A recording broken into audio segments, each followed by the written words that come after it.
School रे चलीथिला पाठ पढ़ा आउ किछि समय परे छात्र छात्री करिथान्ते मध्याह्न भोजन हेले एपटे हठात गैस सिलिंडर रे लागिगला निया केही किछि बुझिबा पूर्वरु भयंकर शब्द हला देखु देखु घटिगला घटना।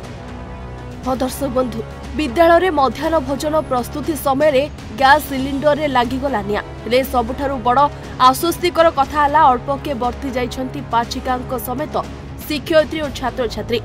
आज शनिवार सकाळुआ विद्यालय थिबा बेले मध्याह्न भोजन प्रस्तुति पाई चलचंचल थिला केन्द्रापड़ा पौरपालिका 8 नंबर वार्ड अधीन मनकरपुर प्राथमिक विद्यालय।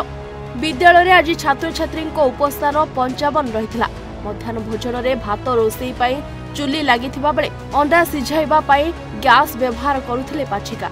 तेबे हठात कोनोसी कारणरू सिलिंडर रे निया लागि जिबारु पाचिका जनक दौड़ी आसी अन्य मानकु डाकी पकाइथिले। एही समय रे रोषेई घरे निया व्यापी जिबा कारणरू सेठारे थिबा समस्त रोषेई सामग्री पोड़ी पाउंस होई जाइथिबा देखिबाकु मिलिछि।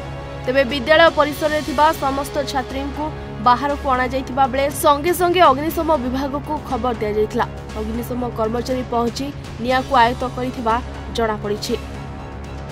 गैस भी सरी जाइथिला पहर दिन सी गैस टांकी जाइकरी ताको घर नहीं संगे संगे आछंती गैस संगे संगे कोन गैस टा आसी होबो जाळ जोगै दिया जाय। हां जाळ दिया कर देइछु किंतु से माने जबरदस्त लगैथिले जबरदस्त लगैथिले कि से माने चंचल सरिया पई रोसैरा आज 9टा बेलू शनिवार तो 9टा बेलू पिला खाइबे तेणु कर एपटे भात बसई देकिरी सेपटे गैस नगैकिनी सब सरी जाइछ रोसई नगैछन रोसई हलो किंतु जाळ तो आमे दे देइछु।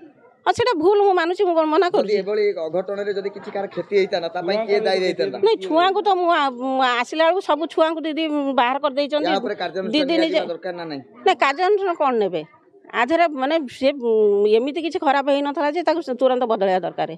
हाँ से कही काली तेणु खराब अच्छी माने कौन से बर्नरटा खराब अच्छी मुझे कहली आमर ये मध्याह्न भोजन स्वयंसहायक गोष्ठी नहीं मुझे तुम जाकि घर पाखे रोसैया घर पाखे जेहेतु स्वयंसहायक गोष्ठी जे सेक्रेटरी अच्छा मुझे जाकि कह से बदल देवे आ हठात खराब माने एत खराब नाला जलूला काली किसी तो किसी नाला हठात ए प्रकार है जदि किसी होता दायी किए मुझे हेडमास्टर दायी आउ किए होता।